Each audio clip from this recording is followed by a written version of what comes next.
Master SK classes मध्ये परत एकदा आपलं स्वागत आहे। YouTube channel master SK classes like करा, सबस्क्राइब करा, आयकॉनचं बेल दाबा। त्यानंतर तुम्हाला वर्ग 7वा, विषय गणित, घटक 5वा, परिमेय संख्या व त्यावरील क्रिया यावरचे सर्व व्हिडिओ तुम्हाला अभ्यासासाठी उपयुक्त होतील। आता आपण काय शिकलो?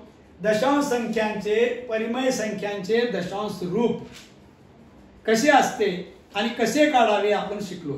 त्यावरच आधारित आपण आता सराव संच 24 आपण सोडून घेऊया।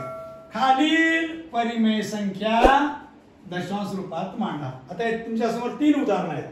13/4, ऋण 6/7/8 आणि 7.3/5। आता आपण करूया। 13/4 चे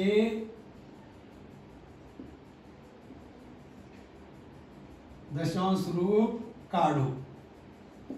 आता मग काय करायचं? 13/4, 4 त्रिकम 12, 1 उरले, हे दशांश चिन्ह। दशांश चिन्ह दिले की 10 घ्यायचं।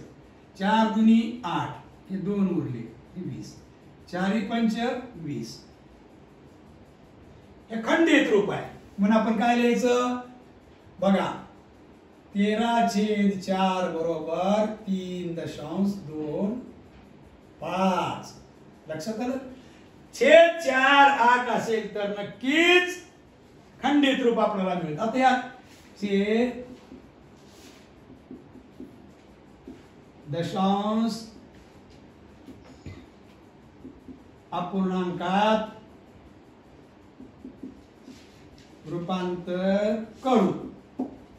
आता 7/8, 8 8 0 0 7, आता दशांश दिले 70, 8 8 64, 6 उरले, 8 7 56, 4 उरले, हे 40 झाले। 8 पंच 40 झाले खंडित रूप। मी तुम्हाला काय म्हणालो? छेद जर 8 असेल तर खंडित रूप येतं। म्हणून ऋण बघा 7/8, ऋण 7/8 बरोबर हे सुद्धा ऋण, म्हणून ऋण 0.875। ही परिमेय संख्या ऋण आहे म्हणून दशांश मध्ये सुद्धा रूपांतर करायचं ऋण। आता पुढचं बघा। 7.3/5 चे दशांश अपूर्णांकात रूपांतर करा। आता पहिलं काय करू मग आपल्याचं? ते पूर्णांक युक्त अपूर्णांक आहे, पूर्णांक युक्त अपूर्णांक आहे। त्याचं रूपांतर कशात करायचं आपल्याला? अंशाधिक अपूर्णांकात। म्हणून बघा 7.3/5 बरोबर 5 7 35 आणि 3 38, 38/5 चे दशांश अपूर्णांकात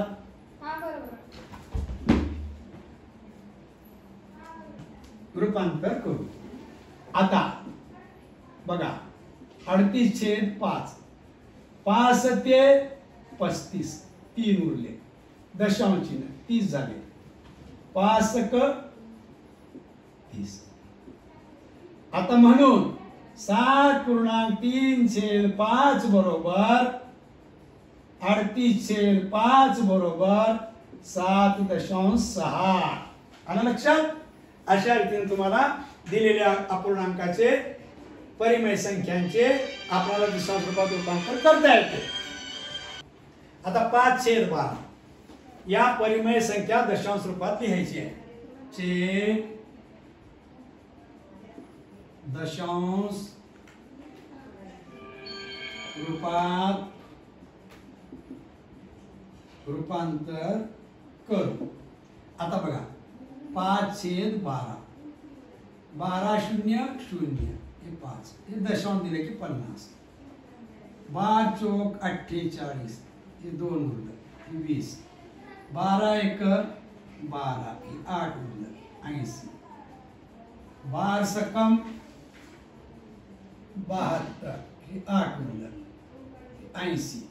आता 12 सकम 72, हे उरलं 8, हे 80, 12 सकम 72 उरले 8 उरले. मग त्याला असं लिहायचं म्हणून 5/12 बरोबर 0.416666. ह्यालाच कसं लिहायचं 416 आवृत्ती. आता म्हणजे 6 येणार. आता 22/7 दशांश अपूर्णांकात रूपांतर करू. हे 22/6 7 त्रिक 21 एक उरलं. हे दशांश चिन्ह हे 0 7 1 7 हे 3 उरलं 30 7 चौक 28 हे 2 उरले 20 7 दुनी 14 हे 6 उरले 60 7 8 56 हे 4 उरले 40 7 5 35 5 उरले 50 7 7 49 1 उरले 10. आता 7 1 7 3 उरले 30. आता 7 चौक 28 2 उरले. आता हे 2 इथं उरले ना, ही अशी आवृत्ती परत यात भागाकार जेव्हा 7 ने केल्यानंतर हे 2 उरलं. 2 उरल्यानंतर पुन्हा परत या 2च्या पुढे हे 14 म्हणजे पुन्हा आता 1 पासून हे 14 म्हणजे 1 पासून आवृत्ती परत सुरू झाली. मला त्याची मांडणी कशी करायची म्हणून 22/7 बरोबर 3.142857 ही आवृत्ती. लक्षात आलं. आता ह्याच्या पुढे आता असं येणार 1428567 1428567 परत येणार. त्याची आवृत्ती ही. आता पुढे बघा 4/3 6वं गणित.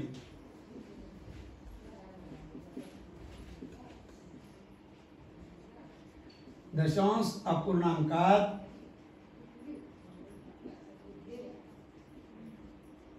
रूपांतर करू. आता 4/3 3 1 3 1 उरला दशांश हे 10 झाले. 3 त्रिक 9 1 उरले 10 झाले. 3 त्रिक 9 1 उरले 10 झाले.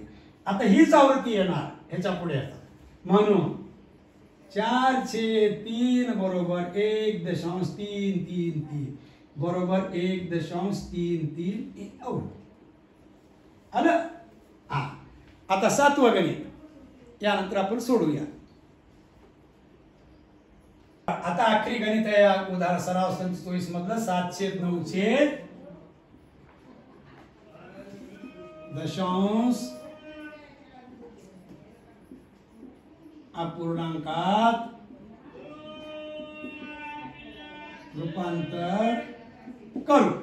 आता बघा 7/9 9 0 0 7 उरले दशांश दिला 70 9 7 63 हे 7 उरले हे 70 9 7 63 हे 7 उरले हे 70 9 7 63 हे 7 उरले.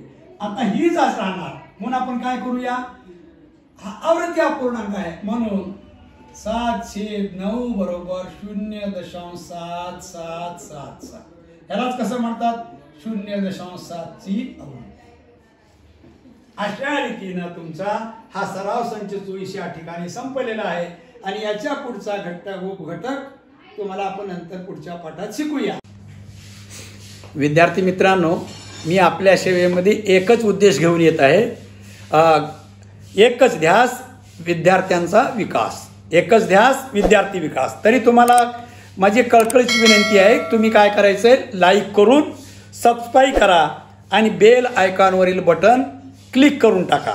त्यामुळे काय होईल अपडेटसाठी पुढचे व्हिडिओ आपल्याला प्राप्त होतील आणि तुमचे जे काही प्रश्न आहेत ते प्रश्न तुम्ही बॉक्समध्ये कॉमेंट बॉक्समध्ये लिहून टाकावे. त्या प्रश्नाची उत्तरं तुम्हाला मिळून जातील.